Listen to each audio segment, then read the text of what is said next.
Hi friends, welcome to my channel. ముక్కు పుడక రాబోయే ఎపిసోడ్లో ఏం జరగబోతుందో తెలుసుకోవాలనుకుంటున్నారా? అయితే ఛానల్ని సబ్స్క్రైబ్ చేసుకుని సపోర్ట్ చేయడం మర్చిపోకండి.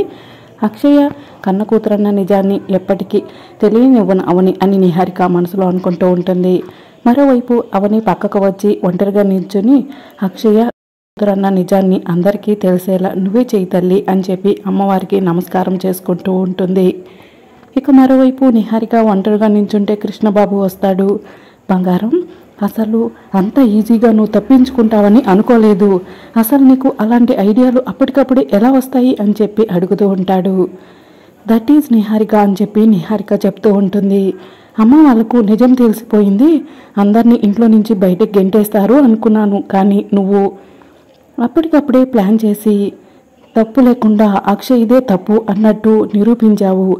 నువ్వు చేసిన పనితో అక్షయ ఎప్పటికీ అమ్మ వాళ్ళ దృష్టిలో చెడ్డదే అవుతుంది. రేపటి రోజున అక్షయ అవన కన్న కూతురని అవని చెప్పినా కూడా అమ్మ వాళ్ళు నమ్మరు అని చెప్పి కృష్ణబాబు నిహారికకు చెప్తూ ఉంటాడు. అందుకే కదా అలా ప్లాన్ చేసింది అని చెప్పి నిహారిక అంటుంది. ఇక అప్పుడే శౌర్య వచ్చి, నేహా, కృష్ణ ఇద్దరు కూడా మాట్లాడుకునేటప్పుడు ఎవరైనా వింటారని కాస్తైనా గమనించరా అని చెప్పి అడుగుతూ ఉంటుంది. ఆ అక్షయ్ వింటుందని అనుకోలేదు బంగారం అని కృష్ణబాబు చెప్తూ ఉంటాడు.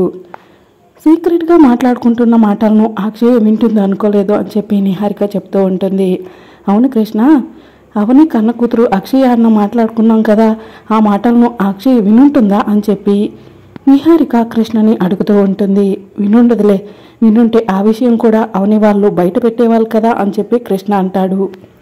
ఆ అక్షయ్కు అవని శ్రీకర్ సపోర్టే అనుకుంటే ఈ పెద్దిరాజు గారి సపోర్ట్ కూడా ఎక్కువైపోయింది అని చెప్పి నిహారిక అంటూ ఉంటుంది. బావ సంగతి తెలిసిందే కదా బంగారం అని కృష్ణ అంటూ ఉంటే ఆ ఎల్లరెక్కని ఇంట్లో నుంచి బయటికి పంపేయాలి కిట్టు అని చెప్పి శౌర్య చెప్తూ ఉంటుంది. అది జరగదులే శౌర్య అని చెప్పి కృష్ణబాబు చెప్తూ ఉంటాడు. ఇంకా మరోవైపు అవని ఆలోచిస్తూ ఉంటుంది. అక్షయ్ కన్న కూతురన్న నిజాన్ని అందరికీ తెలియజేయాలి. అక్షయ్ అత్త లాంటి జాతకం కల మనవరాలని, ఈ వంశ వారసురాలని అందరికీ తెలియజేయాలి. ఎలా అని చెప్పి ఆలోచిస్తూ ఉంటుంది. ఇంకా అప్పుడు అవని ఒక్కసారిగా లేచి పూజారి నారాయణరావు గారి ఇంటికి వెళ్తుంది. రామ్మ అవని, ఏంటి ఇలా వచ్చావు అని పూజారి నారాయణరావు అడుగుతూ ఉంటాడు.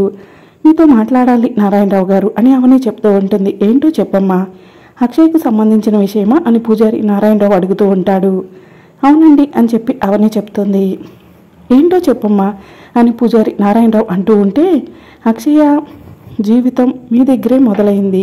అలాంటి అక్షయ కన్న కూతురని రేపు ఉదయం మీరు ఇంటికి వచ్చి అందరికీ నిజం చెప్పేయాలి అని అవని చెప్తూ ఉంటుంది.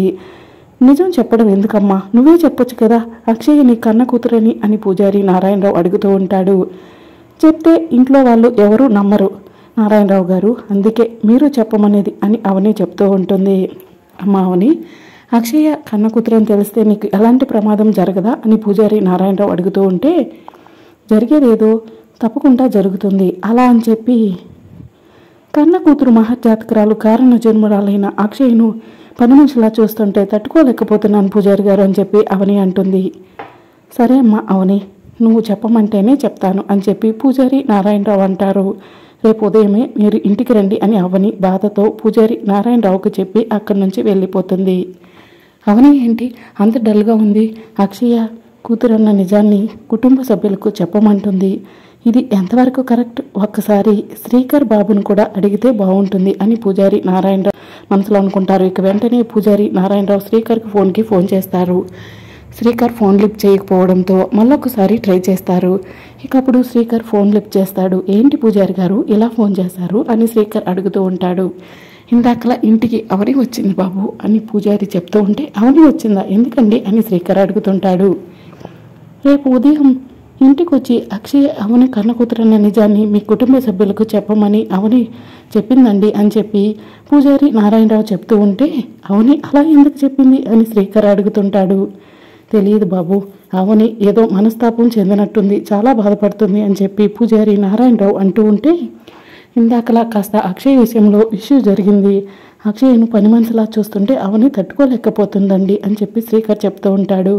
సరే పూజారి గారు, అవనితో మాట్లాడి మీకు ఏ విషయం చెప్తాలేండి అని చెప్పి శ్రీకర్ అంటాడు. సరే బాబు అని చెప్పి పూజారి నారాయణరావు ఫోన్ కట్ చేస్తాడు.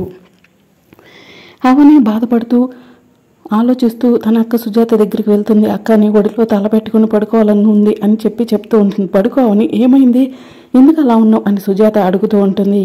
ఏం లేదక్క, ఎందుకో మనసంతా బాధగా ఉంది అని అవని చెప్తుంది. నీ బాధ ఏంటో చెప్పవే, పంచుకుంటాను కదా అని సుజాత చెప్తూ ఉంటే ఏం లేదక్క అని చెప్పి అవని అంటుంది.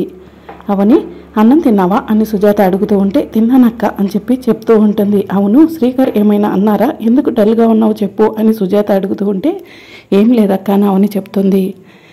సరే అవని అక్షయ్ ఎలా ఉంది అని చెప్పి అడుగుతూ ఉంటుంది. పాపం బాధ అంతా కూడా అక్షయ్ గురించే అక్క, మహర్జాతకురాలైన అక్షయ్ను ఇంట్లో పని మనిషిలా చూస్తున్నారు అని చెప్పి అవని ఏడుస్తూ ఉంటుంది. అక్షయ్ను పని మనిషిలా చూసేది ఎవరవని, ఆ నిహారిక కృష్ణలేనా అని సుజాత అడుగుతూ ఉంటుంది. నిహారిక కృష్ణ బావలే కాదక్క, అత్తయ్య మామయ్య కూడా అక్షయ్ విషయంలో అలానే చేస్తున్నారు, అక్షయ్ విషయంలోనే బాధగా ఉంది అని చెప్పి అవని అంటూ ఉంటుంది. అవును అక్షయ్ను మహర్జాతకురాలు అంటున్నావేంటి, అక్షయ్ కూతురు కాదు కదా అని చెప్పి సుజాత అంటుంది. అక్షయ్ను చూస్తుంటే కూతురే గుర్తొస్తూ ఉంటుంది అక్క, అందుకే అక్షయ్ను మహర్జాతకురాలు అన్నాను అని చెప్పి అవని కవర్ చేస్తూ ఉంటుంది. సరే అవని అని చెప్పి సుజాత అంటుంది. సరే అక్క, నిన్ను కలవాలనుకున్నాను, కలిశాను, ఇక బయలుదేరతాను అని చెప్పి అవని చెప్తూ ఉంటే అదేంటి అవని ఇలా వచ్చి అలా వెళ్ళిపోతున్నావు అని సుజాత అంటుంది. లేదక్క, నిన్ను కలవాలని మనసు కోరుకుంది, అందుకే వచ్చానని చెప్పి అవని అంటుంది. సరే అవని జాగ్రత్త, అక్షయ్ విషయంలో నువ్వేం బాధపడకు, అందరిలో త్వరలోనే మార్పు వస్తుంది, అక్షయ్ను అర్థం చేసుకుంటారు అని సుజాత చెప్తూ ఉంటుంది. సరే అక్క అని చెప్పి అవని అంటుంది.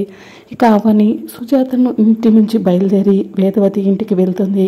ఎక్కడికి వెళ్ళామమ్మా అవని అని చెప్పి వేదవతి అడుగుతూ ఉంటుంది. సుజాత అక్క దగ్గరికి వెళ్ళానత్త అని చెప్పి అవని చెప్తూ ఉంటుంది. సుజాత ఎలా ఉంది అని చెప్పి వేదవతి అడుగుతూ ఉంటుంది. బాగానే ఉందత్త అని చెప్పి అవని చెప్తుంది. ఎందుకు అవని డల్గా ఉన్నావు అని వేదవతి అడుగుతూ ఉంటే ఏం లేదత్తయ్య అని చెప్పి అవని అంటుంది. ఇక అవని పూజా మందిరంలోకి బాధపడుతూ వెళ్తుంది.